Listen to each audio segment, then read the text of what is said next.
Sud Radio, les clés d'une vie, Jacques Pessis. Sud Radio, les clés d'une vie, celle de mon invité, histoire familiale. Vous avez été un petit coquelicot et dans la fleur de l'âge, vous avez vécu ou imaginé une histoire dont votre père aurait pu dire « Un jour tu verras, tu le rencontreras ». Bonjour Annabelle Mouloudji. Bravo, merci Jacques. C'est vrai Bonjour que à vous. bonjour, c'est que vous avez écrit un roman, L'amoureuse, chez Léo Cher, dont on va parler, qui correspond à ce titre de chanson. Mais on va aussi parler de Mouloudji. Lorsque j'avais fait pour le centenaire de sa naissance avec votre frère Grégory l'émission, vous savez qu'on a une chaîne YouTube avec 800 000 abonnés, on a fait un record de vues, ce qui fait que Mouloudji, il est toujours présent dans le cœur. Oui, je sais, ça fait vraiment plaisir. Donc on va en parler. Donc on va en parler de vous en même temps et on va le faire à travers des dates clés puisque c'est le principe de l'émission. Et le 12 décembre 84, c'est une date importante pour vous à cause ou grâce à la sortie de ce film. Un été d'enfer, ce sont vos débuts au cinéma, Annabelle Mouloudji. Ah oui, alors il y avait la même année, je crois que j'avais tourné dans À nous les garçons de Michel Lang. Michel Lang, un peu trop oublié aujourd'hui, qui a fait des comédies fabuleuses. Ouais. Et Un été d'enfer, c'est un film de Michael Schock. Oui. Qui avait fait Trocadéro Bleu Citron, qui était le premier film sur le skate au Trocadéro. Oui, avec Annie Dupéré. Exactement. Et Lionel Mellet. C'est ça. Et là, c'est une histoire de détective. Et ce sont vos débuts au cinéma. Comment c'est arrivé? Oui. Oh, par hasard, comme tout un peu dans ma vie. Hein, c'est souvent des rencontres. Bon, même si j'avais un agent à l'époque. Enfin voilà, non, c'était par hasard. C'était un petit rôle, C'était un tout petit rôle. J'avais très peu de journées de tournage, mais c'était intense parce qu'il fallait que je simule la noyade. Donc c'était amusant à faire. Et puis j'étais gamine, hein, voilà, mon Dieu. Vous aviez envie d'être comédienne à l'époque? Ah, moi j'avais envie d'être comédienne. Moi, je vais vous dire, j'avais envie. Alors bon. Ça va faire rire certains, mais j'avais envie d'être Marilyn Monroe, voilà. Oui. Donc c'est un peu loupé, hein, parce que voilà, je manque un peu de rondeur. Mais enfin, depuis ma tendre enfance où je bavais dans les comédies musicales américaines, enfin voilà, toute cette époque de femmes fatales, ces vampes extraordinaires, Rita Hayworth. Et voilà, et j'adorais les chansons de Marilyn Monroe que je chantais, voilà. Et je ne sais pas pourquoi je parle de Marilyn, mais enfin voilà. Alors, vous parlez aussi de votre tendre enfance, elle n'a pas été si tendre que ça, parce que finalement, votre père, Marcel Mouloudji, a quitté la maison quand vous aviez 2 ans à peine. C'est-à-dire que, oui, mais mes parents se sont séparés, j'étais très, très petite, très, très bébé. Après, j'habitais avec ma mère et je le voyais quand il pouvait, quand il avait du temps à me consacrer, ce qui était assez peu de temps finalement, mais on se voyait quand même. Enfin... Voilà, mais en même temps, vous l'avez vu sur scène quand vous aviez 5 ans, et ça vous a marqué, Annabelle Mouloudji. Ça m'a frappée parce que la première fois que je l'ai vu sur scène, c'était pas devant un public, c'était en répétition. Et donc, je trouvais ça très amusant, cette espèce de micro, voilà, qui faisait résonner sa voix. Et je me souviens, j'étais montée sur scène avec lui pour toucher ce micro, pour le voir de près. Et voilà, c'est une anecdote mignonne, quoi. Ah oui, mais à l'époque, on ne savait pas, justement, quand on était enfant, que les spectacles, il y avait des micros, des on savait pas. C'est le monde merveilleux de ce qu'on ne sait pas. Voilà. Et il y a une chanson qui vous a marqué. Le temps passe vite et d'avenir en souvenir. T'en va l'amour. Alors, des chansons de Mouloudji, il y en a beaucoup qu'on connaît. Celle-là n'est pas la plus connue et pourtant c'est votre préférée, Annabelle Mouloudji. C'est une de mes préférées, en fait. J'aime beaucoup que le temps passe vite parce que je suis extrêmement nostalgique et puis j'ai une certaine mélancolie naturelle. Donc ça parle de la vie, du temps qui passe et bon voilà, c'est comme ça. Et puis il y a une autre chanson que j'adore qui est Enfin tu me viendras, qui est plus passionnelle, voilà. Mais il y a beaucoup de chansons que j'aime. Oui, et il a fait beaucoup de succès. Alors, justement, quand votre père est parti, et vous l'avez rencontré à chaque fois comme si c'était la première fois, c'est assez particulier. Quand je le voyais ? Oui. C'est vrai que je le voyais, j'étais gourmande de lui, puisque je le voyais pas suffisamment, donc j'étais en manque de lui tout le temps. Tout le temps. Donc voilà, c'est assez... C'est une réaction peut-être... normal, j'en sais rien, mais oui, il me manquait. Bien sûr, et moi je me souviens avoir interviewé plusieurs fois Mouloudji, il y avait des longs silences. Je me souviens d'une soirée aussi au Lido pour une vente de charité, il était là, à côté, charmant, mais pas un seul mot. Oui, il était taiseux. Hein, vous avez connu ça? Bah oui, Alors, je pense que c'était de la timidité aussi par rapport à la jeune fille que j'étais, peut-être. Oui, c'était pas un grand communicant. Voilà. Ça, c'est sûr. Et moi, j'attendais qu'il me parle, qu'il me raconte des choses, qu'il me raconte sa vie. Et heureusement qu'il a écrit Oui. des livres, parce que moi, il m'a très peu raconté de choses sur sa carrière, sur sa vie d'homme. Enfin, moi, je savais pas grand-chose, quoi. Vous saviez qu'il mangeait du chocolat avec des pâtes. Oui. Qu'est-ce que c'est, ça? Bah, c'est un truc qu'on avait dû lui dire, je pense, pour se moquer de lui pendant la guerre. Je sais plus, un camarade lui avait dit « Oh, tu devrais manger des pâtes avec du chocolat. » Il l'avait essayé, effectivement, c'est pas très très bon. Et quand j'étais gamine, il m'avait dit pareil.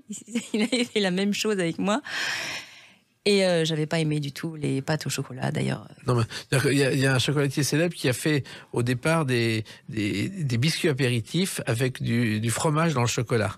Je peux vous dire que c'est pas meilleur non plus. Ah, ouais. Alors, il y avait aussi une passion que vous ne partagiez pas, c'est celle du football.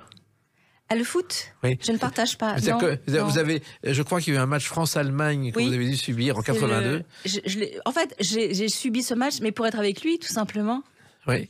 J'étais dans sa maison de campagne, il aimait le foot et je me suis retrouvée à regarder la télévision avec lui à ses côtés et je bronchais pas, je disais rien. Il regardait le match et puis voilà, il commentait des petites choses parfois, mais j'étais juste contente d'être avec lui. Exactement. Seule à seule. Ce qui n'était pas courant, justement. Non. Parce qu'effectivement, il vivait dans son coin avec une autre femme que vous n'aimiez pas et ça arrive. Alors attendez, je rectifie, Jacques, pardon, permettez-moi de vous dire que c'est pas que je ne l'aimais pas, c'est elle qui ne m'aimait pas. Donc forcément, il n'y avait pas trop de relations d'amitié, encore moins d'amour entre nous, parce que cette femme me rejetait, était très, très désagréable avec moi. Mais c'est terrible quand on est enfant, Annabelle Mouloudji, de vivre tout ça pour grandir normalement ensuite. Ah oui, c'est sûr, c'est pas de chance. Pas de chance. C'est pas de chance. Mais vous avez su vous en remettre. Bah bien sûr, heureusement. Et à l'époque, vous vouliez être actrice, mais vous vouliez être danseuse. Et il y avait un modèle pour la danse à cette époque-là, c'était ce feuilleton. L'âge heureux, ça vous dit quelque chose? Oui. Mais avec Delphine Desieux, tout à fait. Ça se passait avec les petits rats de l'opéra. Oui. Et la danse a été aussi un de vos buts au départ. J'étais petit rat à l'opéra pendant quelques années. Oui. Oui, je rêvais d'être danseuse. Et vous n'avez pas continué?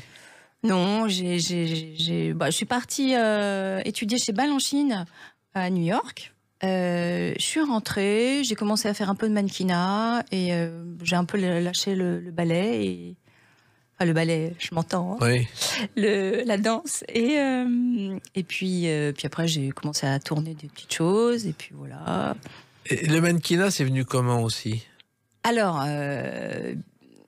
d'une façon assez surprenante, puisque quand je suis passée mon année à New York, chez Balanchine, un jour, je me suis retrouvée à faire une journée de mannequinat dans un loft new-yorkais dans les années 80 avec Patrick de Marchelier. Et j'avais 13 ans, quoi. C'était un grand photographe. C'était un grand photographe. Tout le monde, les gens qui connaissent un peu ce métier, la mode, etc. Il a quand même photographié de Lady Di à Cindy Crawford. Enfin, c'était un des plus grands photographes qui existe. Malheureusement, il n'est plus là. Et donc, je me suis retrouvée avec des top modèles de l'époque. Et moi, la petite Française, j'étais un peu intimidée. Puis ça s'est très bien passé. Et comment vous êtes retrouvée là? Vous savez, c'est encore un truc de circonstance. Ma mère connaissait une femme qui travaille au Harper's Bazaar italien. Un jour, on va la chercher pour dîner. Il y a le directeur du journal qui est là, qui me voit, qui demande à ma mère est-ce qu'elle pourrait faire une journée. C'est comme ça que ça s'est fait. Et résultat, vous êtes devenu mannequin. J'ai fait un peu de mannequinat, ouais. Vous êtes parti au Japon aussi. Je suis partie au Japon. Qu'est-ce que vous avez fait? Pourquoi le Japon? Je suis partie jeune, j'avais à peine 16 ans. J'ai toujours été finalement indépendante. J'ai toujours eu envie de faire des choses par moi-même et j'ai eu envie d'avoir une vie de grande. Donc je suis partie toute seule. J'ai fait mon petit bonhomme de chemin. Je fais des erreurs. Bon voilà. Mais le Japon, c'est quand même étonnant parce que vous avez failli être arrêté à Moscou, je crois. Alors oui, alors c'est une anecdote assez... c'est-à-dire que j'étais très naïve. Moi, j'étais un bébé à 15 ans on faisait Paris-Moscou, Moscou-Tokyo. Et à Moscou, on descend de l'avion, on passe une nuit à l'hôtel, je sais plus pour quelle raison. Et puis, à un moment donné, je repasse la douane et puis le douanier qui regarde mon passeport, air un peu arrogant comme ça, puis qui me regarde et qui me fait It's not you on the picture. Et là, moi, j'ai 15 ans et demi. Je me dis, mais qu'est-ce qui se passe? Pourquoi il me dit ça? Je panique un peu. Puis après, il a rigolé. Mais, vraiment. Ouais. Et vous avez fait au Japon aussi une ascension, celle du Fujiyama, qui a longtemps été interdite aux femmes. Je ne sais pas si vous le savez. Jusqu'en 1872, les femmes n'avaient pas le droit de gravir ce mont Fuji. Elles étaient considérées comme impures à la religion. Ah bon? Oui. Ah, les religions. Et c'est vrai que le Fujiyama, c'est un des volcans les plus célèbres du monde. Oui, c'est très difficile. L'ascension est très éprouvante. Moi, je l'ai faite effectivement à cet âge-là, à cette époque-là. Et je l'ai faite avec des petits camarades top modèles. Et c'était très impressionnant d'être en relation comme ça avec la nature, avec les éléments, avec les gens qui arrêtaient à mi-chemin, qui abandonnaient. Non, c'est une épreuve. Après, on est content de l'avoir fait, d'être allé au bout. Parce que le sommet, quand on pense au sommet, on se dit « Oh là, ça fait peur !» Et puis, parfois, on y arrive. Et puis parfois, on prend un autre chemin et c'est pas un mal non plus. Vous avez pris d'autres chemins, vous êtes revenu en France. Et il y a une date quand même qui compte dans votre vie. C'est le 31 janvier 1985. À tout de suite sur Sud Radio avec Annabelle Mouloudji. Sud Radio, les clés d'une vie, Jacques Pessis. Sud Radio, les clés d'une vie, mon invité Annabelle Mouloudji pour ce roman L'amoureuse aux éditions Léo Cher, dont on va parler tout à l'heure, un roman assez étonnant et plein d'émotions. Alors, dans les dates importantes de votre vie, il y a le 31 janvier 1985. Je crois que vous participez à une émission qui s'appelle Un temps pour tout, leurs parents sont célèbres, et c'est la première fois que vous êtes avec Mouloudji, votre père, à l'écran. Oui. Vous en souvenez ? Vaguement, assez vaguement. Il était très mal à l'aise. Il était tellement mal à l'aise que moi, j'étais très mal à l'aise aussi. Et, il parlait peu. Il était très inconfortable dans ce rôle-là. Et moi, je ne savais pas comment faire pour que ça se passe bien. J'étais un peu stressée, ouais. Oui, et c'est vrai que moi j'ai vu cette émission, vous n'avez pas l'air mal à l'aise du tout, c'est-à-dire vous êtes aussi timide l'un que l'autre, vous parlez de votre vie, de votre jeunesse, c'est assez émouvant. Il y a Marie Trintignant dans la même émission. Oui. Et vous aviez accepté de faire cette émission, c'était pas évident pour vous, non, en plus moi j'étais terrorisée par la caméra, par le fait de parler devant des gens, j'étais hyper timide, c'était très dur pour moi. Et voilà. C'était votre première télé. Alors, il se trouve qu'à l'époque, vous avez eu envie aussi de chanter. Et lorsque vous avez dit à votre père que vous vouliez chanter, c'est pas très bien passé. Non, il a pas du tout validé. Pourquoi ? Adhéré. Parce qu'il pensait que j'étais trop jeune, que j'avais pas suffisamment d'expérience dans le musical, comme lui, il avait vécu ça beaucoup. Depuis ses jeunes années. Voilà, et il me disait qu'il faut que tu fasses de la scène avant de faire un disque, etc. Et je pense qu'il n'avait pas tout à fait tort. Bon, moi j'étais jeune, je voulais lui montrer que en fait, j'avais tellement envie qu'il soit fier de moi pour quelque chose que j'ai fait ça. Et puis il n'était pas si fier que ça. Je ne sais pas si. Mais comment c'est venu justement ce disque ? Encore une rencontre. En fait, j'ai l'impression que toute ma vie, beaucoup de choses que j'ai faites. C'est le hasard des rencontres. Ça s'est fait comme ça. Quelqu'un qui connaît quelqu'un qui connaît qui. Voilà. Et puis il se trouve que c'est un peu. En fait, si je suis tout à fait honnête, je pense que on porte quelque chose en nous. On a un désir, on a une envie. Et je pense qu'à un moment donné, si on rencontre une personne, c'est pas pour rien. C'est que l'autre sent quelque chose. C'est comme papa, quand il était petit, je crois qu'il avait terriblement envie de s'en sortir. Donc, oui, il a connu la rue. On attire des rencontres. Oui. Quand on a un désir vraiment bien clair, bien précis dans son cœur et dans son corps, un jour ou l'autre, on attire quelqu'un qui va nous aider, qui va nous proposer des choses. Je pense que ça peut marcher comme ça. Voilà. Et ce disque est sorti chez Claude Carrère, d'ailleurs, qui a un point commun avec votre mère, c'est qu'il ne faisait jamais rien sans le signe astrologique de la personne qui était en face de lui. Et votre mère était astrologue. Maman était astrologue, oui. Et ça n'a pas influencé votre vie? Oh ben non, je pense pas. Alors, ce premier disque a existé et ça a été un succès. Soleil de poudre, vague de lumière, plateau de poussière, de pierre, au ciel blessé. Puis Laurence d'Arabie. Oui. Comment c'était venu cette chanson? Alors, moi, j'avais envie que y ait un petit côté oriental. Voilà. J'ai rencontré Jean-Paul Blanc, l'auteur, le parolier, et puis il m'a présenté Jacques Lenoz, qui a fait la musique. Ils ont cherché un producteur, et c'est comme ça que c'est sorti chez Carrère. Voilà. Laurence d'Arabie, vous connaissiez le film? Je pense, ou j'avais dû peut-être le visionner à ce moment-là, mais oui, voilà. Il se trouve que ce film, c'est Omar Sharif qui en est la star, mais qu'au départ, c'est Maurice Ronet qui avait tourné Ascenseur pour l'échafaud, qui devait être la tête d'affiche. Simplement, il a refusé de porter des lentilles de contact bleu pendant le tournage, et il a perdu le rôle et l'a regretté toute sa vie. Ah ouais. Car Omar Sharif a débuté vraiment avec ce film. Donc, finalement, votre père, il a entendu cette chanson, il l'a pas mal pris. Non, mais lui, il est pas mal, mais enfin pas bien non plus. Voilà. Ni bien ni mal, bon. Mais ça a marché. Oui, ça a bien marché. Et dans la foulée, Oui. vous avez fait une autre chanson. Oui. Cheveux au vent, oxygénés, on fait tout blanche, je le vois passer. Casanova solo, alors là j'ai compté, il y a une dizaine de télévisions. Là, curieusement, le premier disque, il n'y a pas eu beaucoup de télé, celui-là, il y en a eu beaucoup. Ah oui, bon, Oui. je me Il y a la souviens pas. classe, plein d'émissions. Oui. C'est-à-dire que Oh, le premier aussi, il me semble, que j'avais fait pas mal d'émissions aussi. mais beaucoup. Mais curieusement, le Beaucoup moins, second, ah oui. le second beaucoup plus. C'est-à-dire que là aussi, vous étiez parti avec une envie de continuer. Oui, ben, on a fait le troisième, et puis après, je suis repartie à New York. Voilà. Et New York, vous avez écrit des chansons aux États-Unis. J'ai commencé à écrire, des chansons en anglais. Et puis j'ai appris le jazz. Je vais vous dire une chose, Jacques. Et je crois que j'ai parlé de Marilyn Monroe tout à l'heure. C'est vrai. Quand j'avais 10-12 ans, je m'habillais en femme fatale. Bref. Et à l'âge de 17 ans, j'ai écouté pour la première fois Porgy and Bess avec Ella Fitzgerald et Louis Armstrong. Et là, j'ai eu une telle révélation. Je me suis dit, mais c'est ça que je veux faire. C'est du jazz, en fait. Et vous avez fait du jazz J'ai ensuite. fait du jazz quand je suis partie étudier à New York, où j'ai fait un conservatoire voilà, j'ai fait mes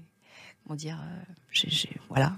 Et vous avez fait d'ailleurs régulièrement des concerts de jazz, de reggae. Il y a eu un collectif sur le Liban aussi. De temps en temps, Ouais, vous j'ai fait plein de mélangez tout. Oui. Je veux dire, vous revenez à la chanson, vous passez à la comédie. Ça a été le moteur de votre vie. C'était jusqu'à cette période, oui, c'était comme ça.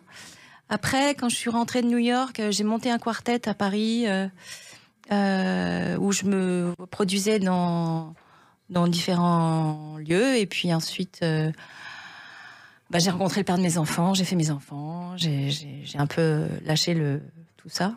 Mais vous êtes devenu professeur de chant, Annabelle Mouloudji. Je donne des cours, ouais. C'est-à-dire Je coach les gens qui ont envie d'améliorer leur voix, leur présence vocale quand ils doivent s'exprimer en public. Voilà. Mais pas seulement pour les chanteurs. Pas seulement pour les chanteurs. Il y a beaucoup de gens comme ça qui ont besoin d'apprendre à Oui. parler. C'est un métier très... Finalement, on ne Oui. sait pas parler en public. C'est très difficile, puis il y a le trac, donc il faut placer sa respiration, il faut timbrer un peu plus, parce que si on part, le trac, ça fait partir dans les aigus comme ça, et voilà, et après on perd l'émotion, l'intention. Et... Le professeur le plus célèbre était Madame Charlot. Madame Charlot, que j'adorais. Vous l'avez connue ? Oui, j'ai travaillé avec elle, ouais. Ouais, et c'était une dame qui a, jusqu'à Thierry Leluron, Julien Clerc, tout le monde. Allait là-bas. C'était curieux. On apprend quoi dans ce genre de choses ? Mais en fait, ce qui était génial chez cette femme, c'est qu'elle ne faisait pas de cadeaux. Et c'est très rare les gens qui vous font pas de cadeaux. Or, je pense que il faut vraiment avoir quelqu'un qui est capable de vous critiquer de la bonne façon, parce qu'évidemment, on va pas casser les gens. Mais si on vous dit, oh, c'est merveilleux, oui, continuez comme ça, sans jamais vous remettre en place, vous remettre en question, on progresse pas. Et je trouve que c'est tellement important, surtout quand on est un artiste, enfin, d'aller encore plus loin, de progresser. Il faut progresser chaque jour, il faut progresser. Vous aidez les autres à progresser. Et est-ce que, en même temps, dans le cinéma, la chanson et la télévision avec des téléfilms aussi, vous êtes apparu dans une dizaine de téléfilms. Oui. Le premier, c'était, je crois, Des souris et des hommes d'après Steinbeck. Oui, il y a Oui. eu ça, il y a eu, je me souviens plus. Oui, il y en a eu une dizaine à On a chaque eu, fois. c'est ça, ouais. Voilà. Mais Steinbeck, c'était quand même un prix Nobel. Oui. Et d'ailleurs, dans un de ses romans, il y a un Français qui apparaît, un pirate né au Sable d'Olonne. C'est la seule fois qu'il y a une référence à un Français dans les romans de Steinbeck, que ce soit dans Les raisins de la colère ou Des souris et des hommes. Et c'est vrai que c'est encore un autre métier, la comédie et la télévision. Oui, clairement. D'ailleurs, hein, j'ai pas traîné, je suis passée à autre chose. Mais pourquoi ? Bon, parce que je pense que j'étais pas vraiment faite pour être comédienne, au fond. Moi, j'aimais danser beaucoup, j'aimais chanter. Le jeu, c'est très particulier, le rapport à la caméra. Faut être très sûr de soi. Vous avez longtemps cherché votre voie. C'est possible.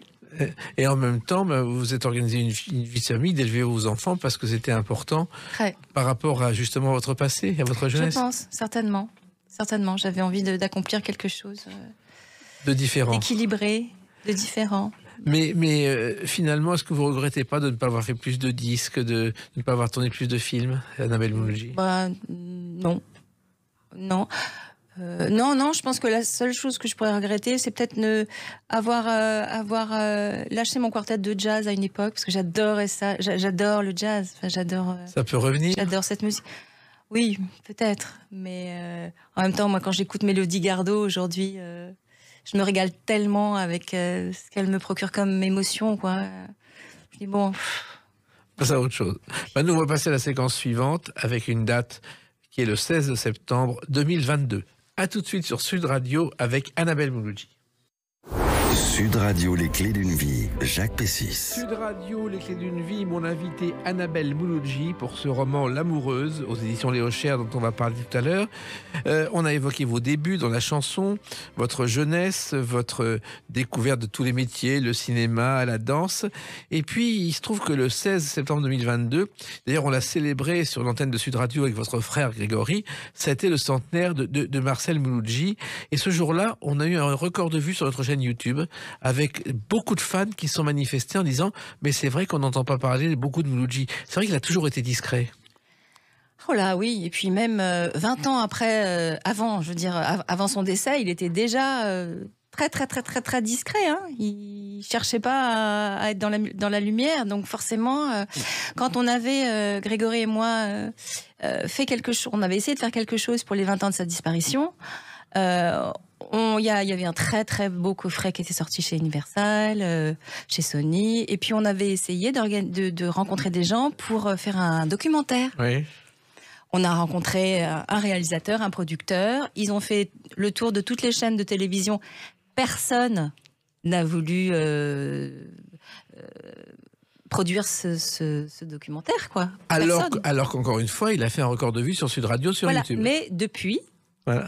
Les choses ont un petit peu changé, notamment depuis 2017, où grâce à une publicité, on l'a entendu. Cette publicité, c'était pour Intermarché, oui. Où on entend l'amour, où on a redécouvert, enfin pas moi, hein. Non mais je plaisante, mais en tout cas, la jeune génération ont découvert un Mouloudji. Et ça a donné envie à Bon Entendeur de remixer la chanson. Donc du coup, la version de Bon Entendeur s'écoutait sur les plages de Saint-Tropez. Donc moi, je trouve ça tellement quelque part surréaliste, connaissant Mouloudji. Enfin, vous le connaissiez, Jacques. C'était quand même très marrant. Moi, alors Bon Entendeur, ils m'ont invité au concert qu'ils ont donné au Zénith il y a 2 ans, je crois. Et ils ont terminé par l'amour. Et alors, entendre la voix de papa résonner au Zénith, c'était quand même un truc incroyable, complètement inattendu. Et donc, aujourd'hui, je pense que peut-être il est moins, entre guillemets, aux oubliettes, puisqu'on en a reparler grâce à cette publicité, hein, en fait. Et donc les gens vont dire ah bah oui, Mouloudji finalement il avait une sacrée voix, quel artiste. Voilà, donc j'étais très heureuse de ça, que les gens Alors, lui quand, redonnent. quand on parle aux jeunes aujourd'hui de Mouloudji, il y a une chanson qu'ils connaissent, même s'ils ne savent pas forcément que c'est de Mouloudji, c'est celle-ci. Depuis que je suis né, j'ai vu mourir des pères, j'ai vu partir des frères et pleurer des enfants. C'est vrai que Le Déserteur, il a été le premier à chanter, qui a été censuré à la radio parce que personne ne voulait la chanter. Personne ne voulait la chanter, et puis il a changé des paroles, avec l'accord de Boris Vian, évidemment. Hein. Donc il a changé pas mal de textes pour en faire un texte peut-être plus pacifiste. Oui, pacifique. En même Voilà. temps, il y avait Vian avait écrit « Prévenez vos gendarmes que j'emporte mes armes et que je sais tirer ». Il a écrit « Mouloudji, prévenez vos gendarmes que je n'aurai pas d'armes et qu'ils pourront tirer ». Voilà, c'est ça. Voilà. Il a changé ça, il a changé aussi dans le texte, hein, au début, au lieu de monsieur le président, c'est messieurs qu'on nomme grand. Enfin, il a changé le texte beaucoup, ouais. Il avait le courage, justement, de chanter des chansons qui étaient totalement interdites à l'époque. C'était la guerre d'Indochine. Tout à fait. D'ailleurs, il a chanté, je crois, une semaine avant la chute de Dien Bien Phu. Oui. Hein. Et puis, donc, il était ovationné d'un côté de la salle et puis hué de l'autre. Voilà, il a pris des risques. Et aujourd'hui encore, la chanson est très connue par la jeune génération. Tant mieux. Dans les écoles, on l'apprend, même, Le Déserteur. Tant mieux. Alors, il y a aussi une chanson qui est le titre d'un livre que vous avez défendu, parce que vous avez écrit un livre avec votre frère, Oui, et ce livre, c'est Autoportrait Oui. athée, oui. grâce à Dieu. Athée, oh grâce à Dieu. Athée, oh grâce à Dieu. Athée, oh grâce à Dieu.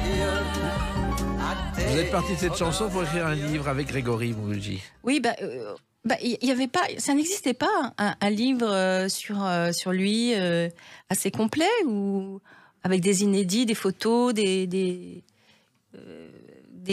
documents, des choses qui n'existaient pas ailleurs. Donc on s'est fait plaisir. Il se trouve qu'on a rencontré Didier Carpentier qui nous a accompagnés dans cette aventure, avec Laurent Ballandras aussi. Et je suis très heureuse de ce livre parce que je le trouve très bien fait. Voilà. Et surtout, on a découvert grâce à ce livre que Mouloudji n'est pas seulement un chanteur, mais vous l'avez dit par rapport aux paroles du Déserteur, il était aussi un écrivain. Et c'est grâce à Simone de Beauvoir et Jean-Paul Sartre qu'il a commencé à écrire. Tout à fait. Bah oui. Mon Dieu, il avait 14, 15... Ouais, Il avait 15-16 ouais, ans. 15-16 ans, c'est ça. Hein. Il allait aux Fleurs où tout le monde était attablé à écrire des choses. Et puis lui, il regardait. C'était le plus jeune de toute cette bande-là. Il se disait, tiens, je vais faire comme eux. Donc il s'est mis à écrire. Et puis Simone de Beauvoir là, a été un peu une sorte de correctrice. Hein. Et puis elle l'a aussi beaucoup encouragé. Et puis le livre est sorti. Il a gagné le prix de la Pléiade en 1944. Sauf que, pas de bol, il n'y avait pas de papier. Oui. Voilà, donc c'est quand même pas de chance, quoi. Voilà, très frustrant. Donc, mais néanmoins, il a eu ce prix. C'est un très très beau texte, Enrico. Oui, et d'ailleurs, il pourrait être réédité aujourd'hui. Il l'a été, hein. Il l'a été. Oui. Et c'est Raymond Queneau qui a dit que c'était une écriture à l'eau forte. C'était le premier fan de Marcel Mouloudji. Oui, je crois qu'ils étaient très proches, ouais. Et alors justement, il a écrit ensuite d'autres livres, Marcel Mouloudji, parce qu'il savait tout faire finalement. Il a écrit une dizaine de livres, des romans, des autobiographies. J'aime beaucoup Le Petit Invité et La Fleur de l'âge, parce qu'il raconte son parcours et toutes les rencontres de toute sa... Enfin voilà, c'est très impressionnant le nombre de gens qu'il a croisés. Bien sûr, depuis l'enfance, depuis le tournage dans l'enfance, Jean-Louis Barrault, chez qui il a vécu, enfin, une vie incroyable. Mais finalement, est-ce que être à l'époque chanteur, comédien et auteur, c'était acceptable finalement? Parce que faire tout en même temps, on n'avait pas beaucoup d'habitude. Et finalement, il a été acteur, et puis quand il a cessé d'être acteur, il est devenu chanteur. Oui. Puis après, à son grand regret, en fait, personne ne faisait appel à lui pour des films, alors il aurait aimé continuer à tourner un peu. Et vous en parlez de son métier? Non, non, pas trop, très peu. Non, il parlait pas beaucoup. Avec moi, il me parlait pas beaucoup. Je sais pas pourquoi. Je crois avec personne. Quand on pense qu'il a vécu enfant chez Jean-Louis Barrault dans son atelier, c'est quand même avec Prévert et tous ces gens-là, c'était un privilège. Non, mais c'est génial. Puis à l'époque, d'après ce que j'ai compris, c'est que Jean-Louis Barrault, il n'était pas encore vedette. Hein. Non, il débutait. Il débutait, Ouais. et il avait cet atelier d'artiste là dans le 4e, et il y avait plein de gens qui habitaient chez lui. C'est drôle. Il y avait des acteurs, des artistes, quoi. Les gens venaient, ils dormaient 3 jours, ils partaient, ils revenaient. C'était une espèce d'endroit où les gens se retrouvaient pour faire leur métier. Et Marcel Mouloudji, lui, était à la rue, il a vécu là-dedans. Alors, il était à la rue, c'est-à-dire que c'était compliqué, lui, familialement parlant. Hein. Oui. Sa mère avait été internée lorsque lui avait 12 ans. Il s'est retrouvé seul avec son papa, qui est mon grand-père, que j'ai connu très peu de temps, mais je l'ai connu. Et mon grand-père était illettré, mais c'était un homme qui voulait absolument que ses enfants aient un destin différent. Donc, à un moment donné, il pouvait plus vraiment s'en occuper. Donc ça a commencé par Prévert. voilà, tous ces gens-là. Et puis j'ai oublié son nom, mince. Bon. Ça a commencé par Prévert, par tout des tas de gens. Oui. Il y a eu le film, il a fait des films en 1938, Oui. et ensuite il a réussi. Mais il y a aussi une autre chose étonnante, c'est que vous avez vu un jour Marcel Mouloudji dans son atelier au rez-de-chaussée ou au sol de sa maison, en train de faire des tableaux. Oui, mais il peignait déjà dans les années 50. Hein, il a commencé très, très jeune, finalement. Et c'était aussi une passion, la peinture. Ah, c'était une totale... Oui, il peignait, il était peintre, il faisait ça. Il écrivait, enfin, il passait de l'écriture à la peinture. Et- Il habitait sur Rennes à la Ouais. fin de sa vie, et au sous-sol, il y avait son endroit où il y avait sa bibliothèque, il y avait tous ses souvenirs, il y avait 2 énormes araignées sous verre. Ça me frappait toujours quand je voyais ces migales sous verre. Et puis il y avait son chevalet, ses souliers. Il travaillait là tout le temps, toute la journée. Et la peinture, ça avait commencé à la suite d'un pari avec Jacques Audiberti pour une exposition de peinture. Et finalement, il a été exposé dans plusieurs pays. Un peu comme Reggiani. Ouais. Bah oui, Mais il en tirait même pas de gloriole, alors que c'était quand même extraordinaire. Bon, il était comme ça, papa. Il dit, oh oui, c'est bien, oui, très Oui, bien. d'ailleurs- Il prenait ça comme... Voilà. Ouais. Il a d'ailleurs dit à la fin de sa vie qu'il avait rien fait pour être quelqu'un de connu et être Non. vedette. Non. Bah ouais, mais c'est-à-dire qu'il venait d'un milieu tellement pauvre, tellement... Il n'y avait rien, quoi. Que pour lui, déjà, être payé pour chanter, gagner sa vie comme ça, c'était extraordinaire. Hein. Parfois, il refusait quand on lui proposait trop d'argent. Non, mais vous imaginez, hein. Il dit, oh, non, c'est pas possible, là, c'est trop. Non, je le ferai à moins. Enfin, voilà. Beaucoup moins, à la moitié, allez. Non, mais c'était dingue de réagir comme ça. Personne, j'ai jamais entendu personne réagir comme ça. Ouais. Il avait C'était fou, il quoi. avait créé sa maison de disques et ses Oui. disques, il les vendait dans les galas. Oui. Ouais. Et d'ailleurs, vous lui avez un jour rendu hommage car vous avez repris votre carrière de chanteuse un jour avec Alain Chamfort. Le temps passe si vite, Le soir cachera bien nos cœurs, c'est de voleurs qui garde gardent leur leur bonheur. Puis nous arriverons sur une place grise où les pavés seront doux à nos âmes grises. C'est une très belle chanson, Un jour Oui. tu verras. Une des plus belles chansons françaises Oui. à l'unanimité. Oui. Et vous l'avez reprise avec Alain Chamfort. Mais oui, j'ai eu la joie de la chanter avec Alain pour le disque hommage qui était sorti en 2014. Et pourquoi Alain Chamfort? Parce que je l'avais rencontré, je l'avais trouvé très sympathique, j'aimais bien sa voix et voilà. En même temps, cette chanson Un jour tu verras, c'est aussi un classique. C'est un classique maintenant, ouais. C'est Ouais. que, on ne C'est sait partie pas. du répertoire français, quoi. Voilà. C'est... Ça ne vous étonne pas quand même qu'il y ait autant de chansons de Mouloudji qui soient beaucoup plus connues que lui? Vous parlez de L'amour, l'amour? L'amour, Un jour tu verras, Le déserteur. Oui. Effectivement, on connaît ces chansons, mais encore une fois, il mériterait qu'on le connaisse un peu plus. Moi, je suis d'accord avec vous, Jacques, vraiment. Et ce qui est drôle pour L'amour, l'amour, l'amour, c'est que c'est une chanson qu'il a enregistrée en 1963. Parce qu'il venait de signer chez Vogue, je crois, et il voulait des chansons pour danser le slow, enfin des chansons d'amour comme ça. Et cette chanson a été présentée d'abord à Nana Mouskouri, qui avait refusé de la chanter. Et bon, le disque était sorti, mais ça n'avait pas du tout eu un succès commercial, pas du tout.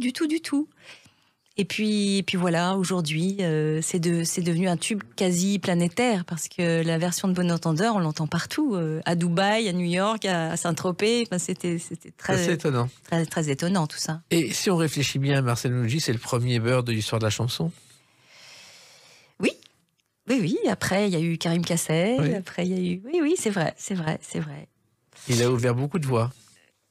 Bah, tant mieux. Voilà. Et ben, à vous d'ouvrir une autre voie avec une autre date, le 7 juin 2023. À tout de suite sur Sud Radio avec Annabelle Mouloudji. Sud Radio, les clés d'une vie, Jacques Pessis. Sud Radio, les clés d'une vie, mon invité Annabelle Mouloudji. Alors, on a parlé de vos jeunes années de chanteuse, de comédienne. On a parlé bien sûr de votre père Marcel Mouloudji, à qui on rend un hommage mérité.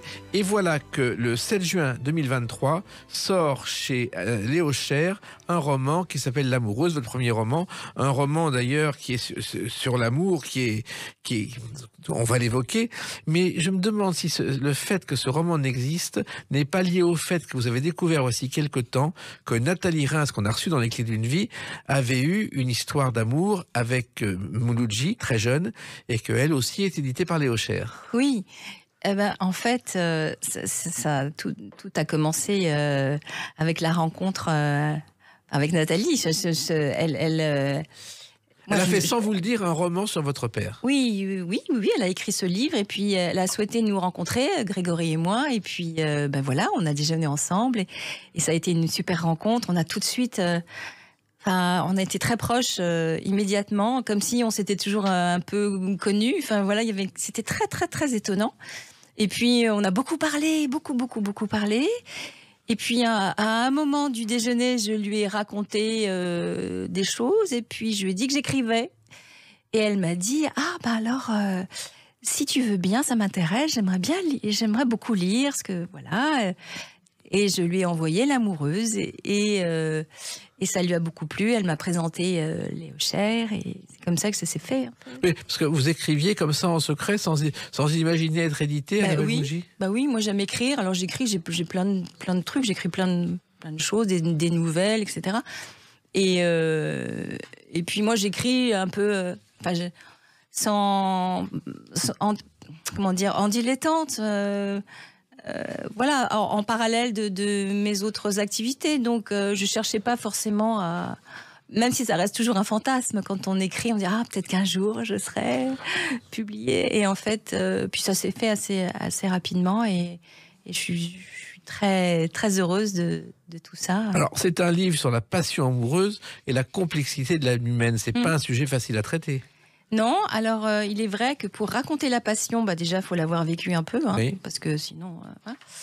c'est une histoire assez classique, finalement. C'est une femme qui est, sur le papier, très heureuse. Elle a 2 enfants merveilleux, elle a un conjoint délicieux. Et puis, il manque quelque chose à sa vie. Il y a quelque chose de pas voilà. Et puis, elle fait cette rencontre avec cet homme qui la bouleverse totalement, qui fout tout par terre. Voilà. Il bouscule tout. Et elle est tiraillée pendant un certain temps entre sa vie de famille et cet homme passion qui voilà. Alors, vous le racontez. Alors, est-ce que c'est une histoire vraie, une histoire inventée? Ça, je ne vais pas pousser l'indiscrétion jusqu'à la... Oui, c'est une histoire forcément inspirée d'un vécu. Maintenant, il y a aussi des éléments fictifs.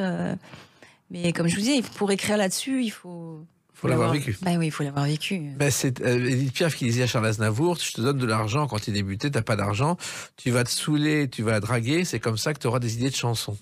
Oui, Oui, je pense qu'il faut du vécu pour raconter les choses et d'une manière un peu intéressante. Parce que si pour raconter, bon. Voilà. Alors, il se trouve que cet homme surgit dans sa vie, votre personnage se retrouve sous l'emprise de cet homme, et finalement, vous le racontez sans la moindre pudeur, ce qui est un courage, et ce qui n'est pas toujours le cas dans ce genre de livre, Annabelle Mouloudji. Oui, vous parlez de quelques scènes érotiques. Voilà. Je pense que l'érotisme peut faire partie d'un amour. Hein. Donc, c'est quand c'est consenti, quand voilà, je pense que ça peut être magique de vivre ce genre de choses. Donc oui, je le raconte, mais très facilement. Oui, et en même temps, c'est une histoire qui touchera les femmes, parce que je suppose qu'il y a plein de femmes qui sont dans votre cas et qui n'ont pas osé franchir le cap. Après, chacun prend ses risques, hein, effectivement, mais comme disait papa, il faut vivre. Hein. Voilà, donc c'est une histoire presque qui est un exemple à suivre ou non pour d'autres femmes qui vous liront. Absolument, tout à fait. Alors, voilà. Et la liberté de la femme, justement, on en parle beaucoup aujourd'hui, oui. C'est pas seulement les mouvements style MeToo. Non, je pense que j'ai voulu aussi parler du désir féminin. Voilà, désirer un homme, c'est quelque chose d'extraordinaire. Et c'est pas si courant que ça. Je veux dire, un homme ou une femme, enfin, je veux dire, désirer quelqu'un au sens charnel, au sens viscéral, avoir une passion pour quelqu'un, c'est pas tous les jours, quoi. C'est rare dans une vie. Oui, en même temps, on le vit pas, on a des regrets, et effectivement, aujourd'hui, c'est pas toujours à la mode de vivre ses passions. Oh, vous croyez ? Je sais pas, enfin, c'est ce que dit l'actualité quand on voit certains mouvements qui se... Oui, on va pas parler de... Oui, bien sûr, mais je pense qu'il faut pas oublier l'essentiel. L'essentiel, c'est de vivre un certain accomplissement de soi, et on le vit dans la passion amoureuse, on le vit dans l'art, dans un sport, dans quelque chose qu'on aime, qui nous fait vibrer. Et la passion, c'est ce qui permet de vivre, de profiter pleinement de la vie. Je crois, oui. Et vous évoquez une chanson, d'ailleurs, dans ce livre, une chanson qui a eu un grand succès.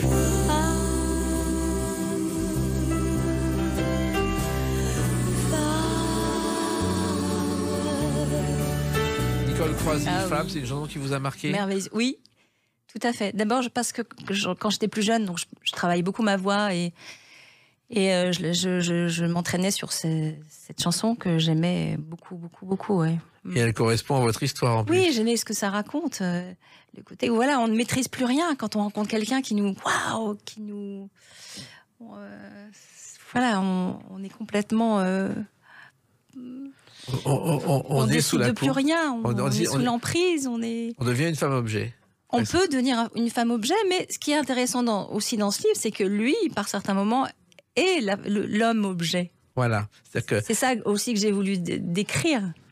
C'est pas juste elle qui est une femme objet, les rôles s'inversent par moments. Exactement, et ça aussi, ça fait partie de la vie. Nicole Croisy, elle a un point commun avec vous, Annabelle Mouloudji. Elle a commencé comme danseuse avant d'être chanteuse. Elle a travaillé à la télévision dans les ballets d'Arthur Plachard, qui a été un des grands maîtres des ballets à la télévision. Alors, votre histoire se passe à Paris, elle quitte tout le monde, elle quitte la famille, en prenant les risques de quitter la famille, car c'est aussi un risque pour une femme. Bien sûr, bien sûr, mais elle peut pas faire autrement. Elle peut pas faire autrement, et elle est tiraillée pendant plusieurs années, et puis à un moment donné, elle fait le choix, elle prend le risque de cet homme, de son homme passion, qui s'avère être finalement un homme assez pervers et très narcissique. C'est souvent le cas. Voilà, donc une fois qu'elle est libre, qu'elle se rend disponible à lui, en fait, lui commence à rechigner, à être un peu, à avoir des réflexes un peu pas agréable pour elle, et voire humiliant. Enfin, elle est très humiliée par moments, et elle se dit non, c'est pas possible. J'ai pas tout planté pour vivre ça. C'était pas ça. C'était pas ce qui était prévu, quoi. Donc elle devient folle à un moment. Enfin, folle gentiment, mais elle est très malheureuse, en fait. Et là aussi, elle est très très malheureuse. Et là aussi, ça peut être le cas de certaines femmes qui tombent justement dans les pièges de ces narcissiques. De ces hommes extrêmement séduisants, charismatiques, qui savent parler, qui savent vous dire au bon moment, ce que vous avez besoin d'entendre. Et là, vous êtes complètement sous la coupe, quoi, séduite. Et on est dans le filet, on est pris dans le filet. Et après, c'est très difficile de sortir de tout ça. Oui, parce qu'en plus, il y a le mari qui s'est rendu compte de tout et qui a lu vos mails en plus. Ah, ça, c'est la transparence. La transparence, c'est bien et pas bien. Voilà. C'est en même temps, je pense que dans un couple, il faut absolument avoir une confiance à 100%. Sinon, on n'est pas tout à fait à l'aise. Je pense que aimer quelqu'un, il faut que la confiance soit là. Et puis il y a les enfants. Vraiment. Il y a les enfants. Oui. Parce qu'il y a des enfants qu'il faut préserver de tout ça. Et ça, quand on vit une passion comme ça, on est bien obligé d'y penser, Annabelle Mouloudji. Bien sûr, si on est un peu loyal, si on se raisonne un peu, bien sûr, il faut protéger les enfants. Et puis à un moment donné, quand ça pète, ça pète. Enfin, je veux dire, on peut pas. Elle s'oublie, quoi, à un moment donné. Elle oublie une partie d'elle. Et ça la rend tellement malheureuse. Enfin, quand je repense à Meryl Streep dans La Route de Madison, je vois à quel point, je veux dire, la dernière scène du film où elle va pour ouvrir la portière, il y a Clint Eastwood qui l'attend dans sa voiture, là, sous la pluie, et elle sait qu'elle fait peut-être la plus grosse erreur de sa vie, mais elle peut pas faire autrement que de ne pas quitter justement son mari et rejoindre cet homme qui l'attend. Chacun, enfin, je veux dire, tout le monde fait comme il peut, et je pense qu'il faut, il y a une petite voix à l'intérieur aussi qui vous dicte ce que vous devriez faire ou pas, et puis parfois on l'écoute, parfois on l'écoute pas. Voilà. Et quand on l'écoute pas, faut en payer le prix. Et lorsqu'on se sépare, votre personnage décide que ensemble vous allez habiter chez vos enfants, Annabelle Mouloudji.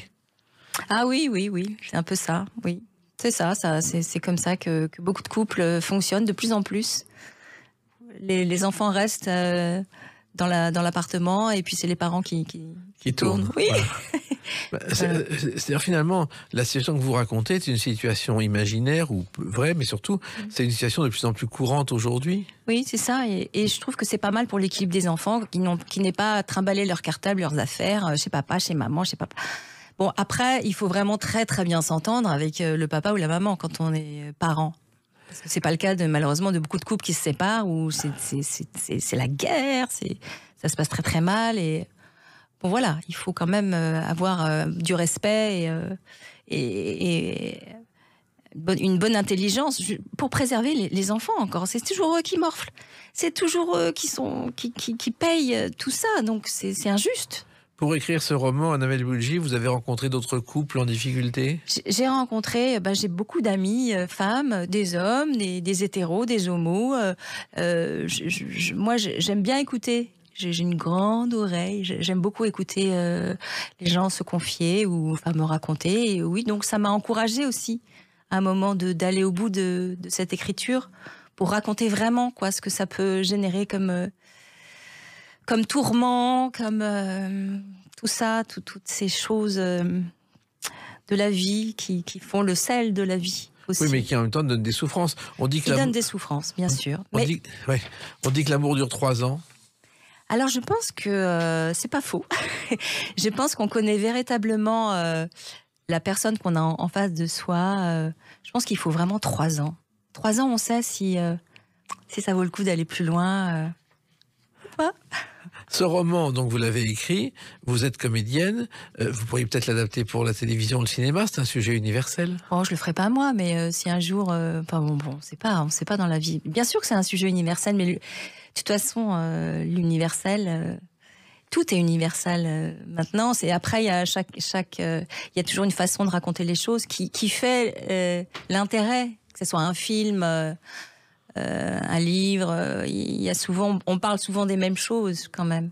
Maintenant, ce livre est écrit, vous allez continuer? Ah oui. Parce que finalement, vous avez fait de la comédie, vous avez fait de la chanson, de la danse. Finalement, c'est peut-être l'avenir, c'est peut-être l'écriture. Mais j'aime beaucoup écrire, oui. Alors continuez. Oui. Merci. En attendant, on va lire ce roman L'amoureuse chez Léo Cher, un roman plein de passion que vous vivez.